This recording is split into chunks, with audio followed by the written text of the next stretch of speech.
All right, welcome to Head Kick Audio. I got another special guest for you. I got Isaac Zatarain training at a Proving Ground MMA.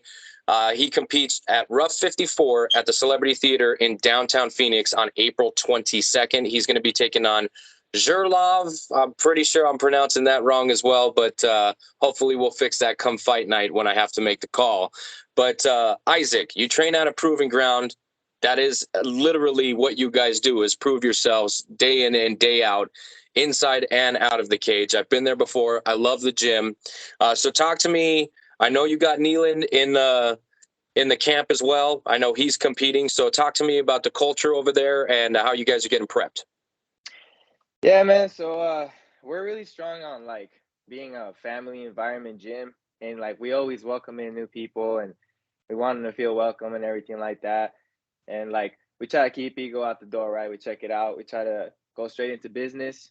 We try to just stay focused on our game plans and listen to our coaches, and try to execute everything we have to. And like we try to push the pace in there. Try to keep everyone's spirits up and just stay focused and sharp. Because life gets in the way. So, like, we're really strong on just, I guess, feeling united in that gym. You guys have any problem with holding each other accountable? No, for the most part, we always show up, and everyone has their off days, but we always make sure to hit each other up and just, get each other in the gym when we can, or family or work gets in the way. But for the most part, we're always there to get each other's work in. Well, I know that Vargas and the rest of the coaches are, making sure that you guys are primed and ready. Last time out, we know the cardio's there because you got the third round knockout, right? So we know Yeah. that cardio is not an issue. We know you're a stud on the feet, but how are they working on maybe some of the areas that you need to improve on? Well, most of the time we try to like record our sparring and stuff like that. So, after the fact that we're done with the training, we sit down and like we try to work out the kinks or anything that like we saw that was out of order, I guess we could say. And like from there we try to drill on those things or try to point out the weak points that we got in our game so that way we can just solidify it and, be ready, have an answer for everything basically. Well, analyzing tape is that's some pretty high level shit. You know what I mean? Especially analyzing sparring footage on yourself to correct those things. So that's pretty impressive to see that a small gym is putting in work like that. You know what I mean? I think that's pretty Yeah. impressive. Now, talk to me about the culture outside. Are you guys connected in any ways outside of the gym?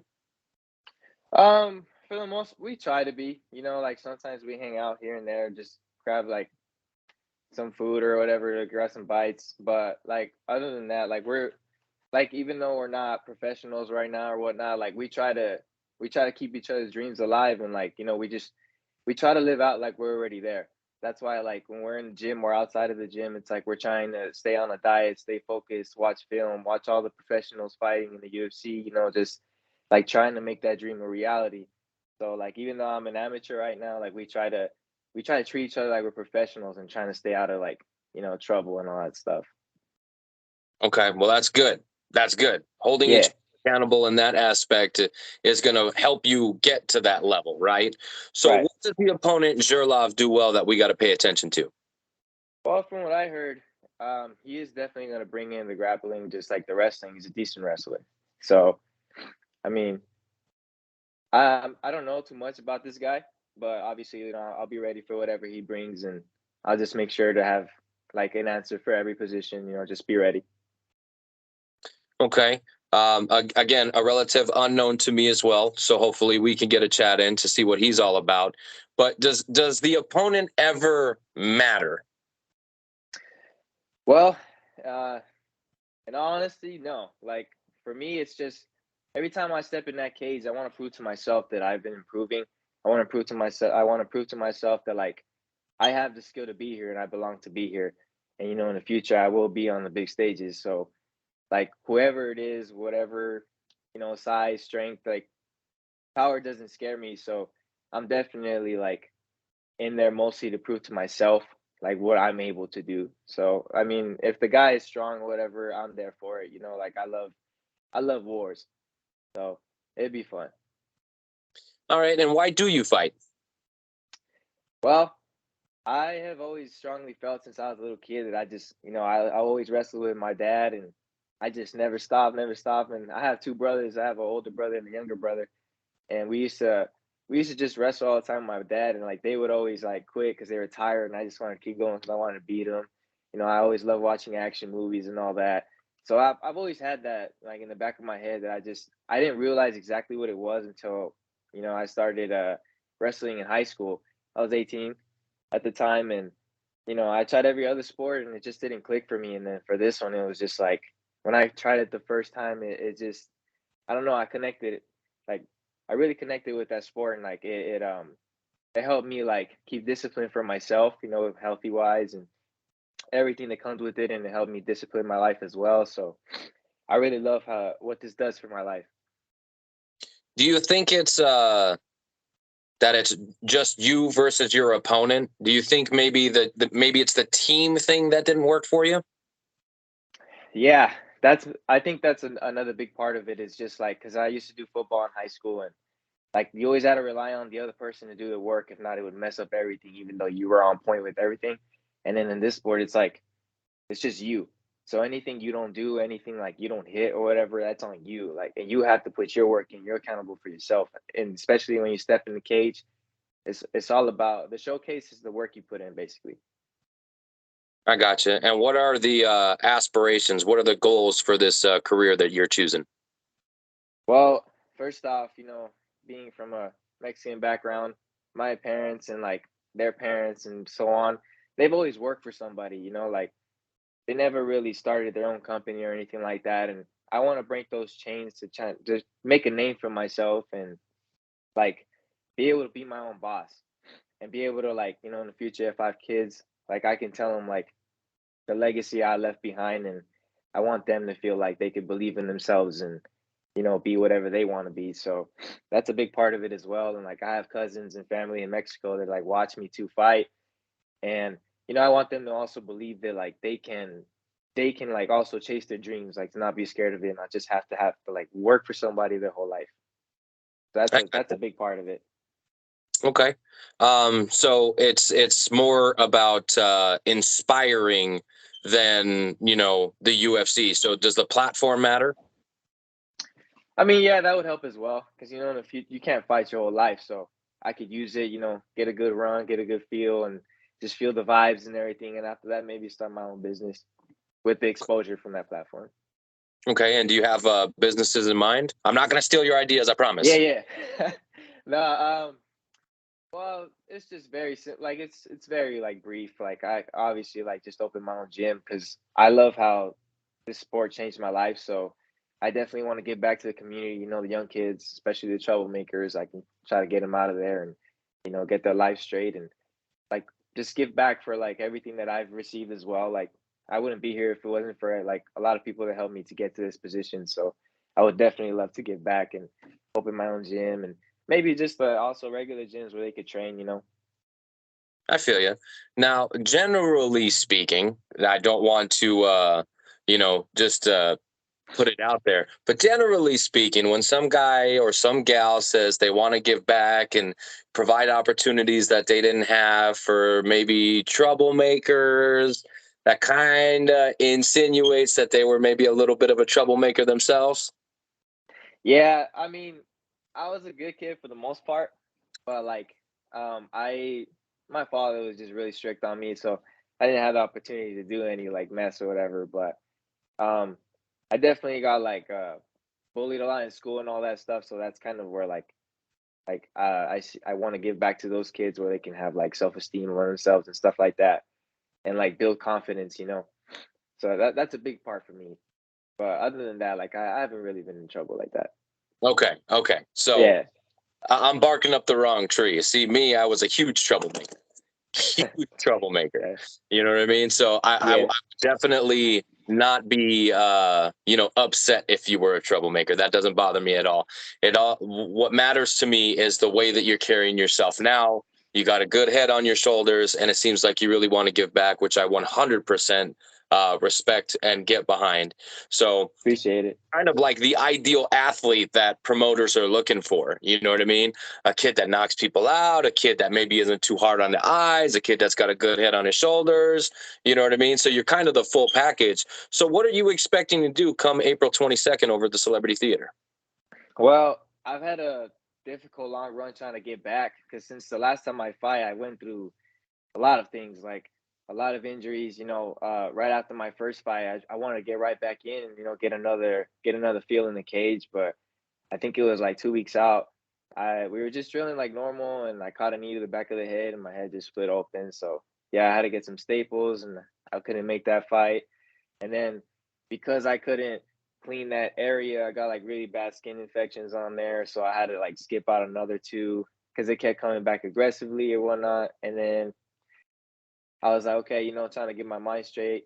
And then I was like going forward again, getting into camp. Mind you, I probably went through like 6 straight fight camps because I Damn. just kept trying to, you know, get in there. And the third time I was getting ready for it, and I was coming back from work, and like my little brother was driving, and for some incident we got in a car crash, and I broke the front of the windshield with the top of my head. So I had to go get a CT scan for that, and that's also why I missed the other one. And then um, I was like, I had to come back from all that, from all that adversity, and like it was tough because going through fight camps is not it's not an easy thing to do. So I'm like really hungry for this. So I kept pushing, and I also received a concussion on the next one, and I couldn't do it there. And then after that, my opponent broke his ankle, so I couldn't do that one as well. And then like it was a bunch of things, man. But like the important thing is that I'm here, I'm back. So I really feel like I got all this energy stored up inside of me because I wasn't able to showcase what I can bring to the table. And I never underestimate my opponent. I always have respect for them because it does take a lot to step in the cage, and he also does all of his like medicals and all that. So like I always have respect for the guy that like gets ready for the fights. But then again, like I don't fear them or anything like that. Like I'm ready to bring it all, and I just feel like again I'm just proving to myself that like I belong here. So I'm definitely gonna bring it. Okay, man, that's a lot of shit you had to go through. Yeah, it's been That's a tough. lot of shit. So, what would it mean to you and your training camp and your family, everybody that saw you go through this adversity? What would it mean to you to bring that win home for them? Oh man, it's gonna mean the world to me because especially for my girlfriend. Shout out to my girl. She does everything for me. Like she cooks my meals and all that, and she watched me. I also got a partial tear on my patella a while back, and she watched me be on crutches and all that. She had to help me a lot. My parents too. They don't get happy when I get hurt, obviously, but and then my coaches too. They get sad because we have to get a pause on my career or whatnot. But they've all been there for it. They've all been there, and they watched me come up, and especially my coach, Jerem. He's a physical therapist, and he actually helped me recover my knee back. So they all put a little something into it, and now I'm back, and I feel like I'm going with everyone in there, and I just owe it to them to give my like 100%. Okay. Like I said, that's a lot you had to go through, but that support system that you have around you, not just in the gym, but also with the family and the girlfriend kind of helping you keep things together. I mean, that's got to feel pretty good. You know what I mean? So it just Yeah, adds another reason to go out there and get the W. You know what I'm saying? right. Like a lot of people go in there to be like, oh, like this is just another fight. Let's experience it. But for me, it's like I feel like I was born for this. I feel like it's just part of the journey. Like it's just the beginning. So I'm taking it all in, and you know, I'm not too worried about like what can happen, what ifs, and all that. I'm just in there. I'm gonna enjoy it and just be myself in the cage. 100%. Now we got to switch gears here for a second because if I don't get this out now, we ain't going to get it. Okay. So everybody that comes on the show has got to answer this question and nobody gets a pass. That means you don't get a pass. Okay. So on April 22nd, when the ref raises your hand and Dave Velvet announces you as the winner, I want to know how you are going to celebrate with your victory meal. Oh man, definitely first thing that comes to my mind is pizza, man. That's the first thing that shot in my mind. I have not had a bite of that for like a month now. I am cutting weight, so I'm definitely like excited for that, and most importantly, just to share it with everyone. But it's definitely a pizza. Oh yeah, 100. You can't go wrong with pizza. Nah, See, yeah, there are so many answers that you could give that are just not the wrong answer. You know what I mean? If you would have yeah, said steak, if you would have said a burger, if you would have said, "Hey man, I just want a fucking a whole container of Oreos," those are all right answers. You know what I'm saying? Those are all right answers. So what are you washing down the pizza with? Uh, well, it might sound pretty weird, but I don't drink soda and all that, so I just like that cold water. If not, maybe some iced tea. Yeah, exactly. I stopped drinking soda uh, a while ago, and I've noticed a lot of my pain has gone away because I'm old. You know what I mean? So a lot of my pain has gone away. A lot of the quote unquote bloating or the extra stuff that goes on in your Yeah, body. yeah, A yeah. lot of that's not there. You know what I mean? I don't want to sound like a female or nothing, but men do bloat, so it is what it is. The weight's gone down. I feel like I have a little bit more energy than I did before. So drinking soda is not I mean, if you want to indulge for, let's say, a victory, absolutely 100%. But for me, I mean, I've had a soda here for like a year. You know what I mean? That's Just sitting thick there. and thin, you know what I mean? So soda Yeah, definitely isn't the vibe for me anymore. So definitely respect. A nice iced tea will do the trick, man. for sure. All right. So I mean, look, it sounds like while you're training, the gym has got you. It sounds like when you're not training, the family and the friends and the girlfriend, it sounds like they've got you. Yeah, for So, sure. I mean, it's pretty cool to see that, especially even so young in your career, you've kind of got a lot of stuff dialed in already. I think you got all the makings to be successful in this, which, I mean, not a lot of people are. Let's just be honest. A lot of people I go in there appreciate you, man. in their amateur careers are thinking they're going to be the next, Chuck Liddell or the next, Style Bender. And, Mm. the fact of the matter is you're not going to find out until you get in there. And you've Yeah, of already, course. made the first couple steps. And I'm excited to see you perform again, especially after all the adversity you had to go through. That's very exciting stuff, man. Very exciting stuff to see a guy, that hit that valley, bro, that hit that valley. Now it's time to peak. So before I get you out of here, is there anybody you would like to thank? Uh, Again, my girlfriend Nayeli, I freaking love you. Like, thank you so much for everything you do for me. My parents, of course, for supporting me, my brothers for being there as well, my coaches, all my teammates, everyone. I love you guys. Thank you guys so much for being there for me and just supporting me with this journey of mine. All right. So I didn't hear any sponsors in there, but this cat, you need to jump on him early. You know what I'm saying? You need to jump on this guy Yeah, early. I'm open. I'm open to suggestions. All right, my man. So where can the people follow you on social media? uh, you guys can just follow me on Instagram. I mostly use that platform. It's just Zatarain, ZATARAIN .00, and you guys can catch me there.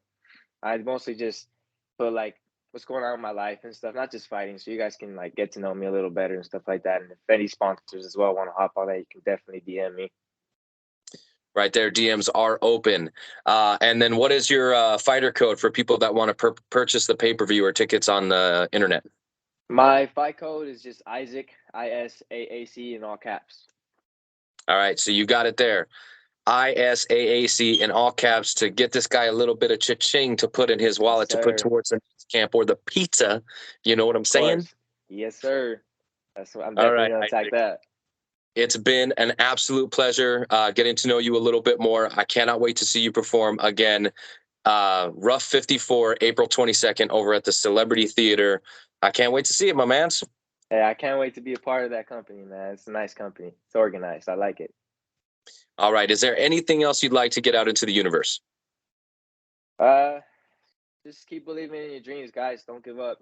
That's very important. This life wants to tear you down. So, I believe in big man up there. So, you guys just stay focused and stay true to yourselves. Beautiful, beautifully said, man. Beautifully said. I will see you on April 22nd, sir. Until next time. Later.